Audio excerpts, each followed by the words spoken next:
nama dan hutang kalian akan bersih semuanya di Slik OJK karena sudah dilunasin sama asuransi. Gitu teman-teman ya. Hai, assalamualaikum warahmatullahi wabarakatuh. Apa kabar teman-teman semuanya? Semoga semua dalam keadaan sehat walafiat ya. Saya ucapkan selamat Hari Raya Idul Adha. Semoga kalian diberikan kelancaran apapun yang kalian korbankan hari ini. Semoga pahalanya dilipat gandakan oleh Allah Subhanahu wa taala.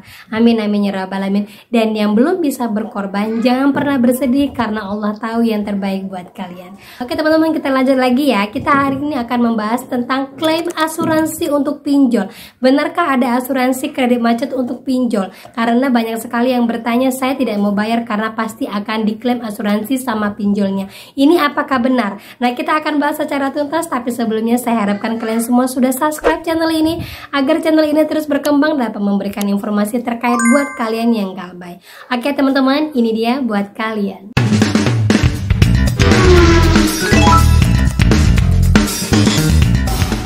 Jadi di sini banyak sekali yang bertanya ya, banyak yang bilang, bagaimana Mbak kalau untuk asuransi pinjol beneran ada atau tidak? Selama ini Mbak selalu mengatakan bahwa asuransi pinjol itu adalah asuransi jiwa. Tetapi kenapa selalu ada mengatakan bahwa pinjol ini akan lunas sendirinya dengan asuransi? Sementara saya sudah galbay 3 tahun tetapi data saya masih ada di Slik OJK.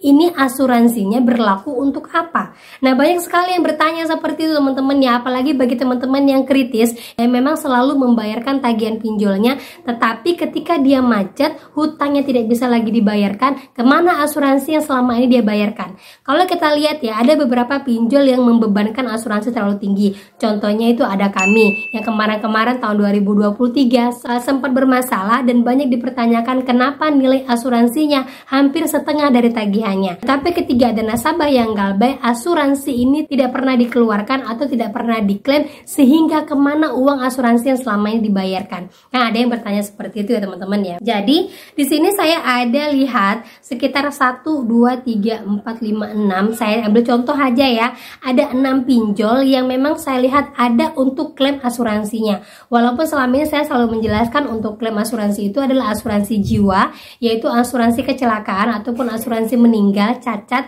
dan ada juga asuransi PHK.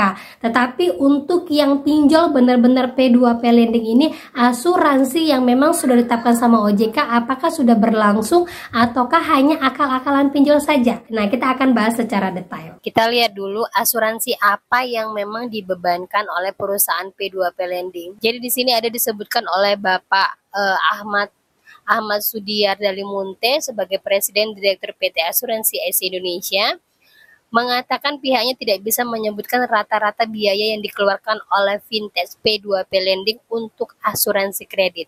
Berarti di sini mengatakan bahwa P2P lending itu memiliki asuransi yang bernama asuransi kredit. Kita lihat dulu terjemahan dari OJK, apa itu asuransi kredit. Oke, ini kita berada di lamannya OJK yang mengatakan asuransi kredit adalah asuransi memberikan perlindungan menjamin tertanggung selaku penerima kredit atau debitur apabila meninggal dunia karena kecelakaan, meninggal dunia karena sakit yang dialami, cacat tetap karena kecelakaan sehingga tidak dapat melanjutkan kewajibannya kepada bank atau pemberi kreditur, maka terhadap resiko-resiko tersebut perusahaan asuransi sebagai penanggung kewajiban melunasi pinjaman atau yang tertanggung. Berarti bisa dikatakan asuransi kredit ini masuk ke dalam asuransi jiwa karena yang ditanggung adalah ketika krediturnya itu atau debiturnya itu meninggal dunia, sakit dan cacat. Oke. Kalau asuransi PHK seperti yang terjadi di Aku Laku itu adalah memberi perlindungan dan menjamin tertanggung selaku penerima kredit debitur apabila mengalami pemutusan hubungan kerja. Jadi teman-teman ya. Oke, kita masuk ke rupiah cepat. Kebijakan privasi rupiah cepat diperbarui terakhir Februari 2024. Berarti ini masih baru. Kita langsung cari aja untuk asuransi. Yang di sini menyatakan bahwa sehubungan dengan proses klaim asuransi, kami akan membagikan data informasi pribadi Anda untuk tujuan memproses klaim asuransi kepada perusahaan asuransi yang bekerja sama atau berkolaborasi dengan kami. Berarti di sini memang ada untuk rupiah cepat untuk klaim asuransinya, tetapi masuknya itu ke dalam asuransi kredit karena rupiah cepat ini adalah P2P lending. Oke, kita masuk lagi ke JULO, kebijakan dan privasi. Kita cari lagi untuk asuransi. Di sini ada menawarkan, mendapatkan, menyediakan, memfasilitasi atau memelihara solusi asuransi, finansial dan pembiayaan. Berarti JULO ini di dalam kebijakan privasinya menawarkan kepada kalian untuk menggunakan asuransi. Lanjut lagi, sehubungan dengan proses klaim asuransi, kami akan memberikan informasi pribadi Anda untuk tujuan pemrosesan klaim asuransi kepada perusahaan asuransi. Berarti di sini masuk ke dalam asuransi kredit. Teman-teman ya, asuransi kredit sudah lihat ya, berarti dia hanya mencakup untuk yang meninggal, kemudian sakit parah, kemudian cacat.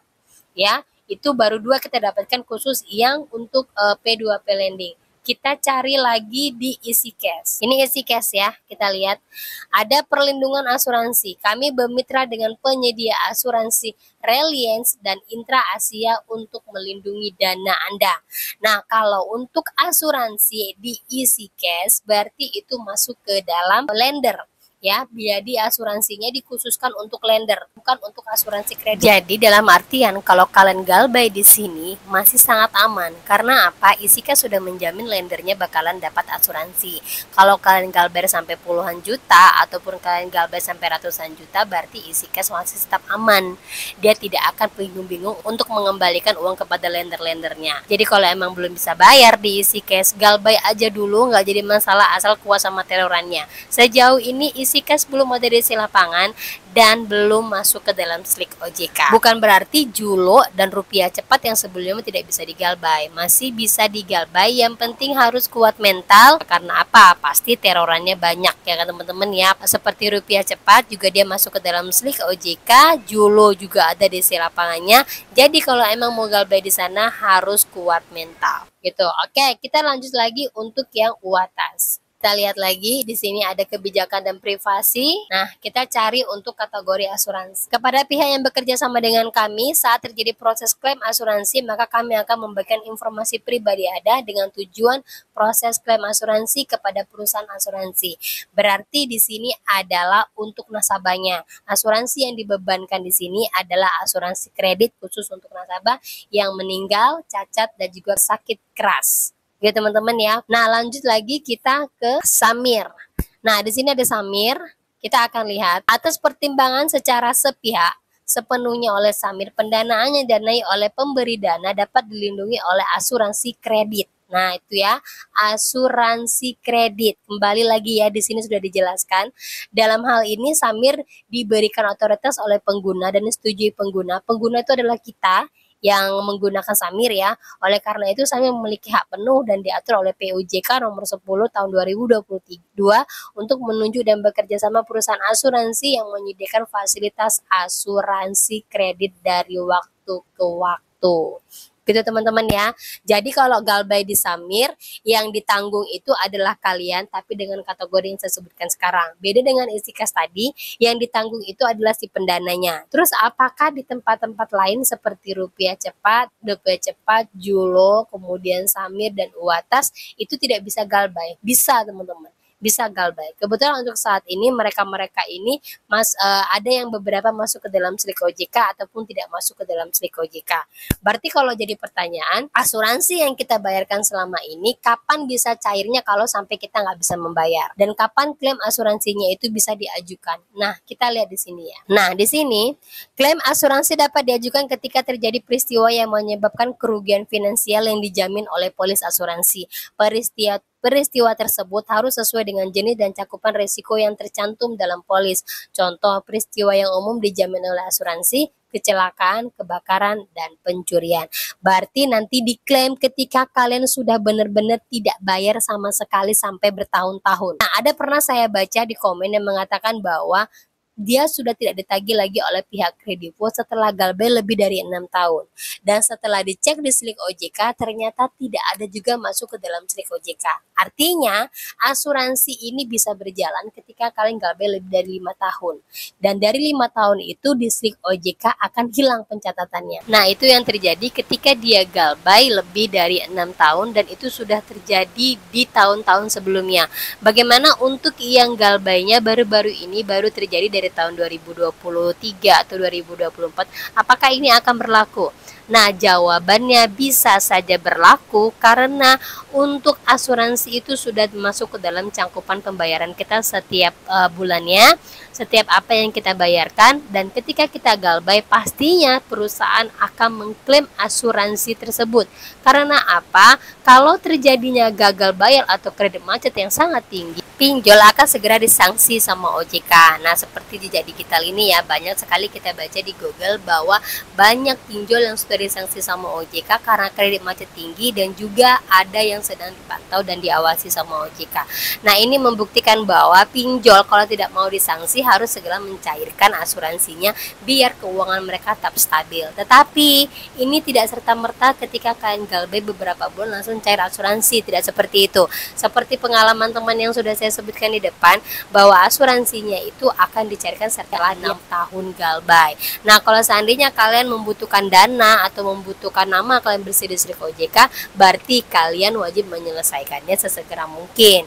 Tapi kalau seandainya kalian masa bodoh, udah nggak peduli lagi, berarti tunggulah di atas 6 tahun, nama dan hutang kalian akan bersih semuanya di SRIK OJK karena sudah dilunasin sama asuransi. Gitu teman-teman ya. Itu teman-teman ya.